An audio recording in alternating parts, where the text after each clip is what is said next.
Սիրելի հավատացյալներ, նախ հարկ եմ տալի Աստծուն, որ այսօր էլ բոլորից ներեց մեր եւ առողջությունը, եւ հնարավորությունը, եւ կարողացանք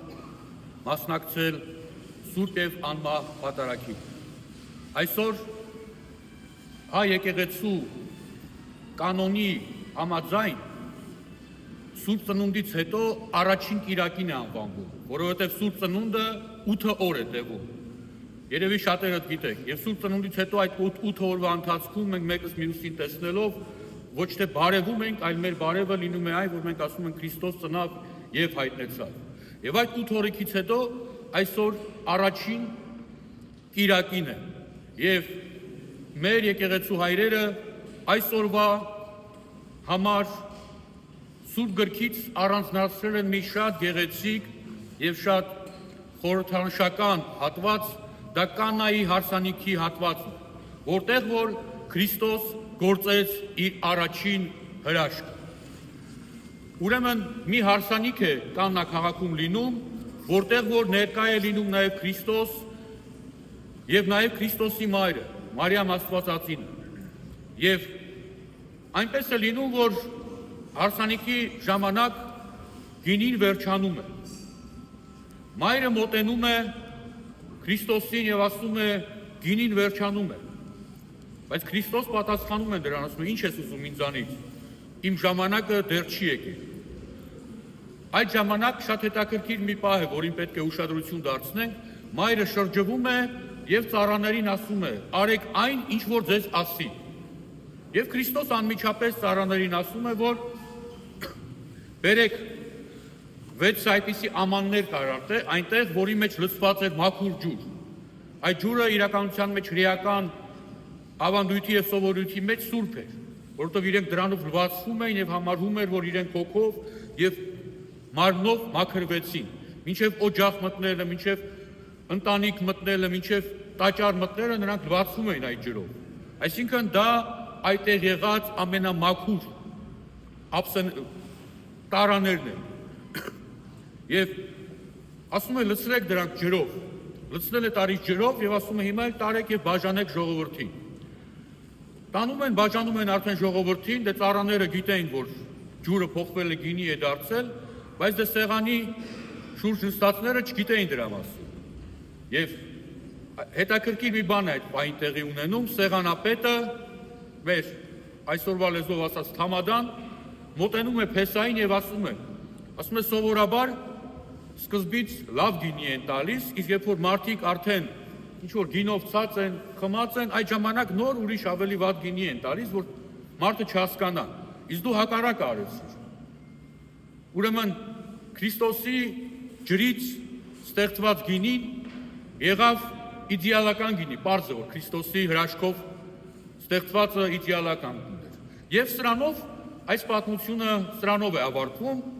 եւ մենք Սուրբ գրքի մեջ ականատես ենք լինում Քրիստոսի առաջին գործած հրաշքին։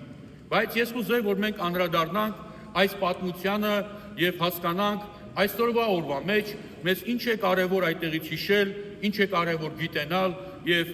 ինչ է կարեւոր ընդհանուր պահել մեզ համար մեր մեջ։ Նախ եւ առաջ Քրիստոս մասնակցում էր հարսանեկան խրախճանքին։ Սա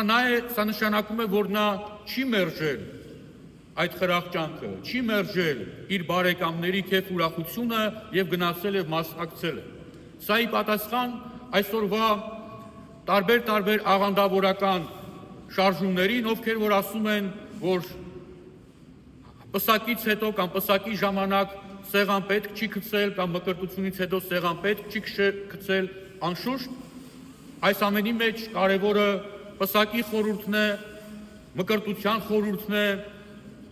բայց կա նաև ժողովրդական սովորություն եւ ժողովրդական ուրախություն, եւ Քրիստոս չի մերժել դա։ Երկրորդը, Քրիստոս, ինչպես ասեցինք, ընտրեց այդ տանը եղած ամենամաքուր տարաները եւ դրա մեջ գործեց իր առաջին հրաշքը։ Մենք շատ անգամ տրտնջում ենք, դժգոհում ենք, ասում ենք ինչի մեր կողմ չի նայում Աստված, ինչու է Աստված հեռացել եւ այլն եւ այլն։ ինչու մեր հետ չի կատարվում հրաշք, չէ՞։ Շատ անգամ ենք ասում ենք, երբ որ հիվանդ ենք լինում։ Տեսեք, Քրիստոս իր առաջին հրաշքով ցույց տվեց, որ դա պետք է արվի մաքուր տեղում։ Այսինքն մենք պետք է ունենանք մեր հոգիները այդպիսի մաքուր, որպեսզի մեր մեջ էլ գա եւ տեղ գտնի այդ հրաշքը։ Ես չեմ ասում մեր հոգիները շատ կեղտոտ են, բայց մեր հոգիները պատրաստ չեն ընդունելու հրաշքը։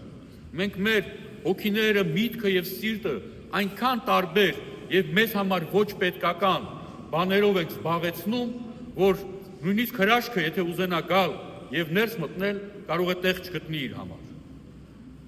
Մենք այսօր սիրում ենք բամբասել մեկը մյուսի հետևից, չէ, սիրում ենք մյուսի գործերի մեջ խառնվել, հետո մտածել, թե ինչի է իր գործերը ավելի լավ, քան թե իմը, եւ այլն։ Մենք խառնում ենք այնպիսի բաներով, որը որ մեզ պետք չի իրականության մեջ։ Շատ մտածենք, քիչ մտածենք, նրա մոտ մեկ է ամեն ինչ նույնը լինելու։ Եվ այդ ամենը մեզ խանգարում է այդ Քրիստոսի այդ լույսը ընդունել։ Ինչպես որ Սուրբ Ծննդյան քարոզի մեջ ասացի, մենք պետք է մեր հոգին այնքան լուսավոր եւ մաքուր պահենք, որ կարողանանք իրապես մեր հոգեվոր ձեռքերով ուժը ունենալ գրկելու մանուկ Հիսուսին։ Իսկ եթե մեր հոգու ձեռքերը զբաղված են ուրիշ բաներով, մենք չենք կարողանա գրկել Հիսուսին։ Չենք կարողանա ընդունել այդ լույսը եւ չենք կարողանա զորանալ այդ հույսով։ Հետևաբար Քրիստոս իր այս արարքով մեզ ցույց է տալիս եւ թելադրում է, որ մենք, եթե ուզում ենք, որ մեր հետ էլ կատարվեն հրաշքներ, եթե ուզում ենք, որ մեր մոտ էլ լինի Աստված, ինչպես որ այն ժամանակ այդ հարսանքավոր ժողովրդի կողքն էր, պետք է մենք նախ եւ առաջ մաքուր լինենք նրա առջեւ։ Հետևաբար, սիրելիներս, եկեք այսօրվա այս փոքրիկ խորհրդով փորձենք զորացնել մեր հոգիները, փորձենք գտնել, հասկանալ, քննել, թե արդյոք այսօր, եթե մեր հետ ուզենա կատարվել հրաշք Աստծո կամով, մեր հոգին, մեր միտքը եւ մեր սիրտը պատրաստ է ընդունել այդ հրաշքը, թե ոչ։ Թող Աստված յուրաքանչյուրիս ուժ եւ կարողություն տա, որպեսզի զորացած նրանով, զորացած Սուրբ Հոգով մենք կարողանանք միշտ էլ ընդունել այդ, բայց Աստված ոչ անի, որ մի օր էլ այդ հրաշքը ուզի գալ մեր մոտ եւ մեր մեջ, այսինքն մեր անձի մեջ չտեսնի տեղը, որտեղ որ պետք է ինքը բնակություն հաստատի։ Ուժ կարողություն եւ հոգեվոր կորով է մաղթում բոլորիդ։ Օրհնյալ եղեք Իշխանات Սրբոք Հույն, երթակի խաղաղություն եւ Տերն մեր Հիսուս Քրիստոս եղեցին ձեզ ընդամենեսյանս։ Ամեն։